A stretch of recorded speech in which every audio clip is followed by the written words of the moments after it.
Hi everyone, I'm all about the Florida Keys, and today I'm going to take you on a little snorkel out to Looe Key Reef, so stay tuned.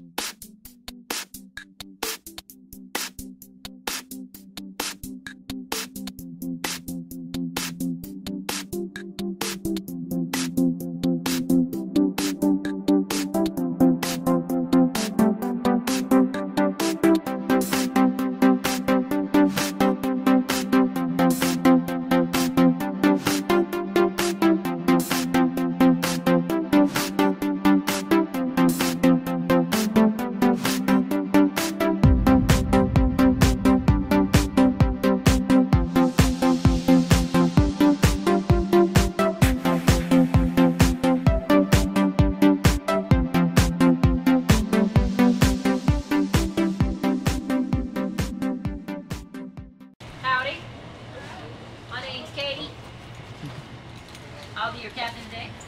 Most of you guys met Captain Ron. He's going to be our dive boy today. Dive boy. Oh, if you need anything, dive boy. Call me dive boy.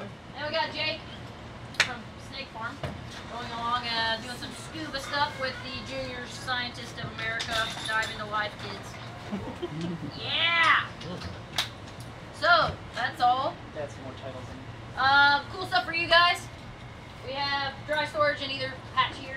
There's also a cooler up front if you want to keep anything cold. The fish do not care what number you order. The boat is Coast Guard certified. We're so lucky. It is such a beautiful, gorgeous day. I'd say it's about 78 degrees or so.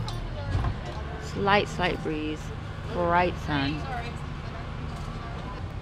And we're off down the canal. Yeah, that's the other thing we gotta do. It's a good mile or so through the canals to get out to the open ocean, and then another little ways to the actual place where we will snorkel at Looe Key. Yes. My question is, in your opinion, how has Hurricane Irma affected the reef where we're going, this particular reef? It has affected it a bit.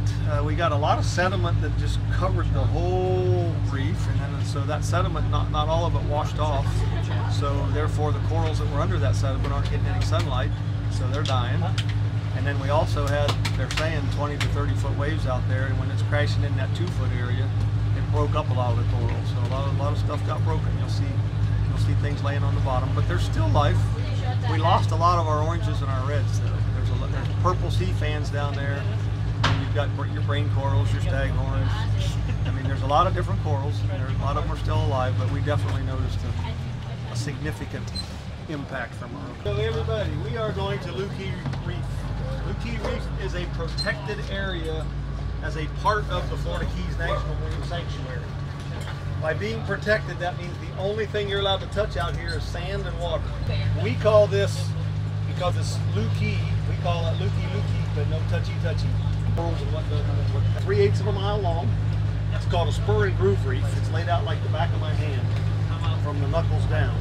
So there's an area to the north that's only 2 feet deep. We're 7 miles offshore, but it's only 2 feet deep.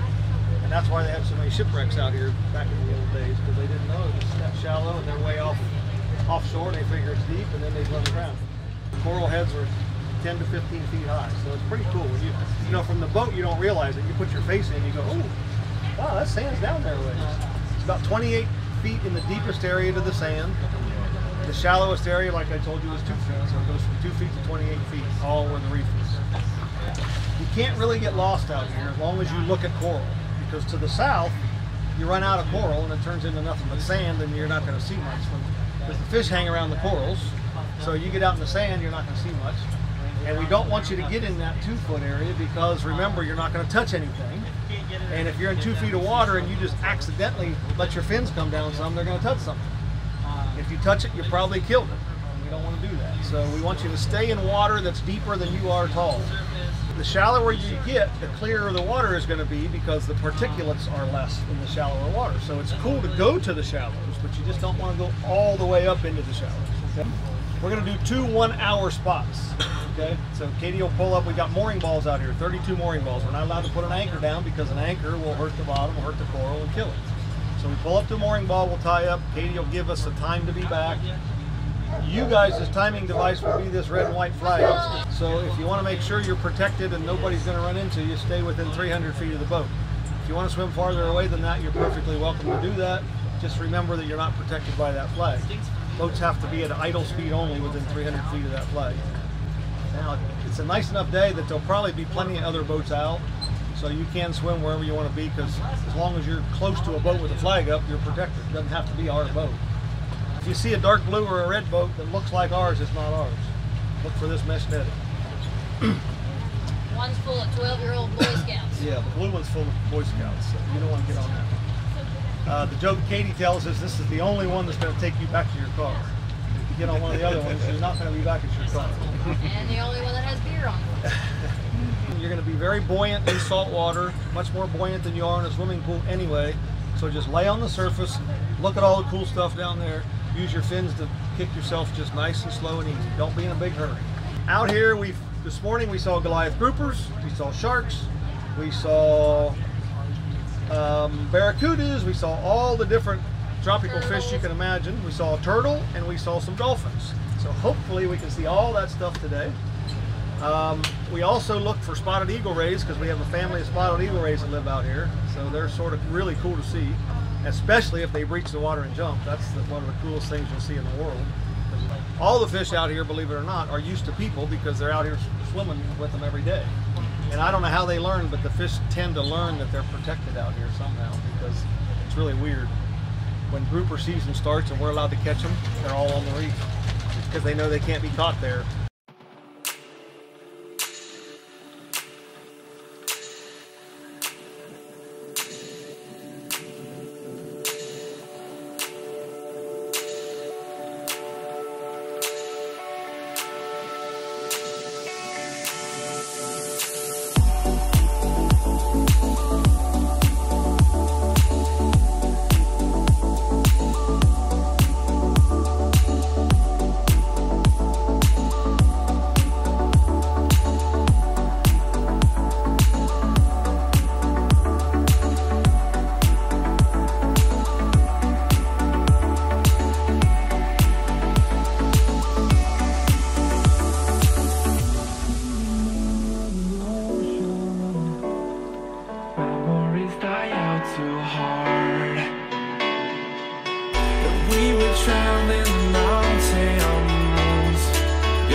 Something to hold on to, gotta find it first.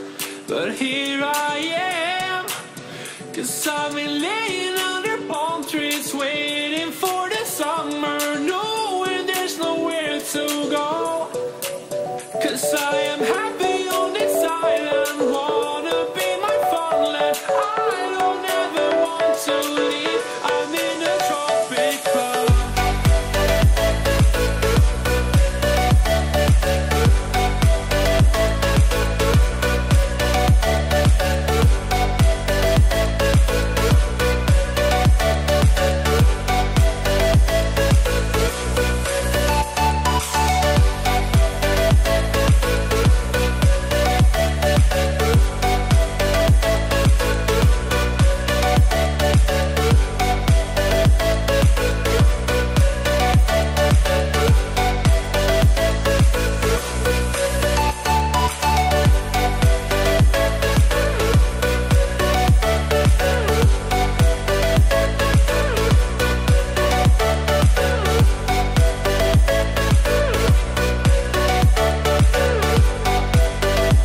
Okay, so what did we see out there? We saw some, what, 4 or 5 foot reef sharks? How many sharks? Reef shark? Just one. One. But 4 a or big 5 foot reef Oh, shark. yeah, he was There we go. big. And then we saw about at least a 4 foot green moray. Oh, wow. We saw some pretty big barracuda. Yep. We never did find the Jewfish. We found a huge, zip big outside blue zip parrotfish with a remora on it, right? Yeah. Go ahead, just, Of course, all the reef fish you see out here, Bermuda chubs, yellowtail snapper, convict fish. Well, I mean, it's a reef. It's full of fish. It was a So, lot of fish. There's No Gregories, blue jewel damsels.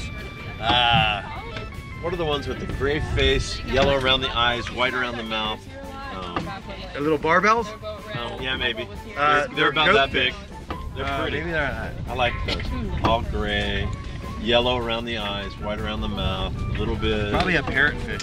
Is it? Probably a parrotfish. But what was really cool is to see that shark. Yeah, That shark was was awesome. cool. And that was Have a you reef seen it shark, before I though. pointed it out? No, You've seen no, it? no, I haven't seen it yet. I was just like, and then it's like right up. So it's a Caribbean, say it again? Caribbean reef shark.